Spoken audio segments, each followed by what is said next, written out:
चलिए आज शुरू करते हैं फिर एक नई कहानी के साथ, जिस कहानी में हम ये सीखेंगे फेरेडेज लॉ और लेंज लॉ के बारे में। कहानी की शुरुआत होती है इस तरह।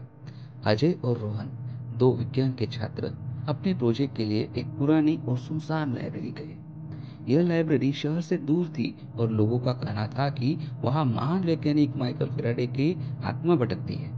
अजय और रोहन उस लाइब्रेरी में गए। लाइब्रेरी में अजय को एक पुरानी धूल भरी किताब मिली जिस पर लिखा था फेराडे का श्राप।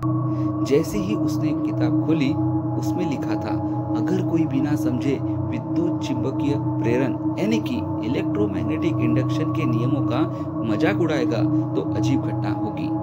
रोहन हंसते हुए बोला, यह सब डराने के लिए लिखा होगा। लेकिन तभी कमरे में एक ट्यूबलाइट चमकने लगी और हवा में अजीब सा कंपन महसूस हुआ।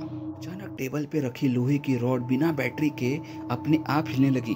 अजय ने ध्यान दिया कि वहाँ एक तांबे का तार यानी कि कॉपर कॉइल लिपटा हुआ था और उसके पास एक बड़ा चुंबक यानी कि मैग्नेट पड़ा था। रोहन डर कर बोला, ये कैसे हो सकता है? यहाँ कोई बैटरी तो नहीं लगी।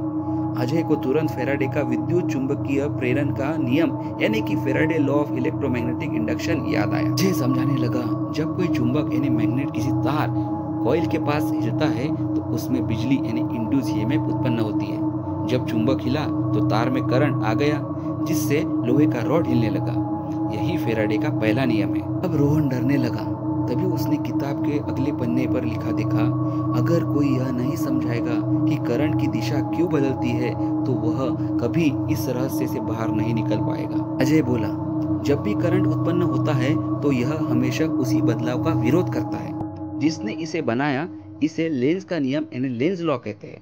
जब हमने चुंबक को तार के पास लाया तो उसमें करंट उत्पन्न हुआ।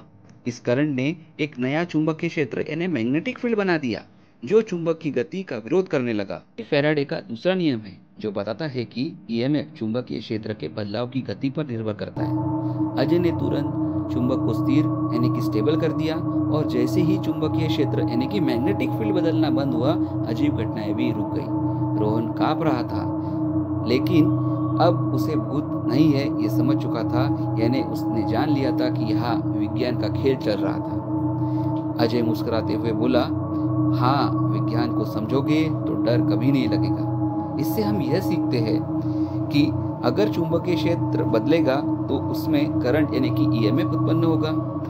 और दूसरा नियम यह कहता है कि इंड्यूस ईएमएफ यानी और इंड्यूस करंट हमेशा उसी बदलाव का विरोध करेगा जिसे लेंज लॉ कहता है। और तीसरी बात तो यह है कि ईएमएफ की ताकत चुंबकीय क्षेत्र यानी कि मैग्नेटिक फ्लक्स के बदलाव की गति पर निर्भर करती है, जिस वजह से इसे हम लोग फेराडेज और लेंज लॉ के नियम का अनुभव कहते हैं। इस तरह से उन्होंने भूतिया विज्ञान को समझकर एक डरावनी रात को मजेदार प्रयोग में बदल दिया।